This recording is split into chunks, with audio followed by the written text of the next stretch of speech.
There's a lot of people out there in this world that they actually think that God is about religion. They actually think that God is about a bunch of rules that you have to follow.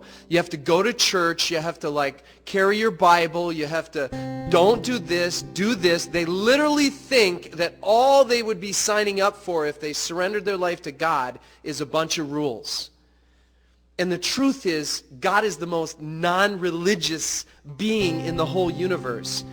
In fact, those are the only people he got upset with when Jesus was here. The only people that got him stirred up in righteous indignation were the religious people who are running around telling you what you should do and what you shouldn't do. Well, I don't know if he's God. He doesn't wash his hands before he does this. And I'd never seen him do 2 backflips before he prayed for somebody. And Jesus was like, you guys don't get it. You guys don't get it. You can know all the rules and not know who I am. God's standing right in front of you and you can't even recognize him because you're so caught up in religion and you're so caught up in man-made rules, you don't even see that there's freedom in knowing God. God didn't come down here to take away all the fun stuff to do from us. God came down here to show us that we're in a cancer ward. We're sick and we're messed up, and he's the answer. He's got the power to heal us. The things the reason why we're doing drugs, the reason why we're trying to run to women and get life from them and suck life from them is because we don't know the one that life comes from. The real life that flows from heaven comes from God, and if we knew him, we wouldn't have to run around being idiots and running all over the place trying to find life when life is found in God alone. I'm telling you what, man, I feel like I've been set free, man.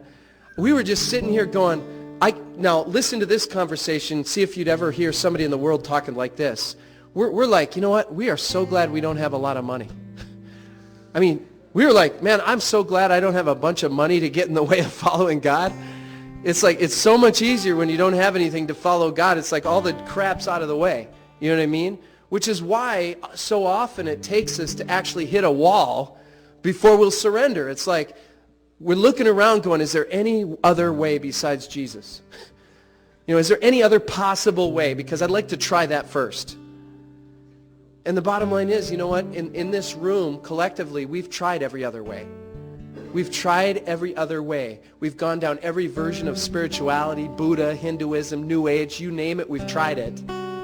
But none of that stuff saves because it's all about religion. It's all about how does man find his way to God. And the difference about Jesus is he's coming to us and he's saying, you can't find God unless God reveals himself to you. And when you surrender and you just say, you know what, I can't even find you. Would you come and find me? And when you do that, when you humble yourself and you do that, he finds you. He finds you. He grabs you and he pulls you out of the pig pen that you're sitting in. And you're thinking you're all that. You got the chicks and you got the drugs and you got this and you have no idea you're covered with manure. And you're stinking to high heaven. He comes and he washes you off and he says, you know what, it's okay. I'm going to teach you who I am. I'm going to set you on the right path. I'm going to release healing into your life.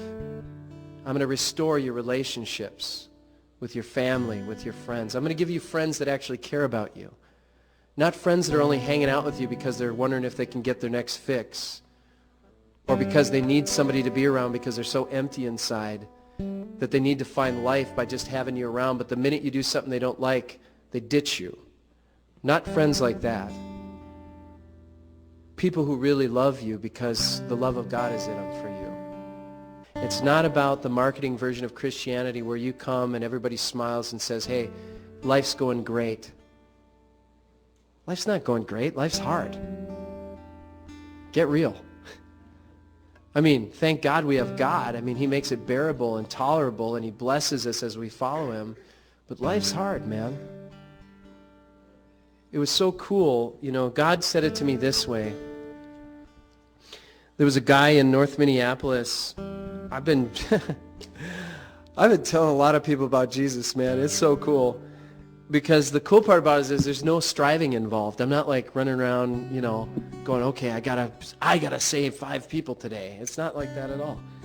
It's like I'm just walking around with my eyes open, going, God, who are you moving on? Who are you trying to open their heart to who you are? And there was this guy in North Minneapolis. He came in and he ate at this place called Hooks, and I got a word for this guy. And he was outside talking to his friends, and I finally just felt like God was saying, I want you to give this guy this word. So I went up to him and I said, listen, and I shared the word with him, and then I said, following God's not about going to church. It's not about reading the Bible. It's about it's about your heart, and about surrendering your heart completely to God and saying, God, it's about setting down the illusion that you have control over anything anyway. Because the truth is, none of us has control over anything. You might think you do, but there are forces operating in this world that are so much bigger than we are, so much greater than we are, so much darker than we are. The only way that we're safe is if we surrender to the only one that's got our best interest at heart, and that's the Lord. So I shared with this guy the gospel, and I could tell he had been exposed to it before. He said, when I said, really the gospel's about surrender and obedience. And he turned to me and he said, yeah, that's the hard part, isn't it? And then he rode away. And then I heard the Spirit of God say this to me. He said, yeah, but the even harder part is if you don't obey me. And I'm like, wow, that's it. We've got really 2 options. There's the hard way, which is following God. And then there's the harder way, which is not following God. That's really what it is, brothers. In this life, we will see troubles. There's no doubt about it. But when we've got God available to us, he can provide comfort to us. And at least we know that the suffering we're doing is for a purpose, and not just suffering because we're in disobedience to the creator of the universe.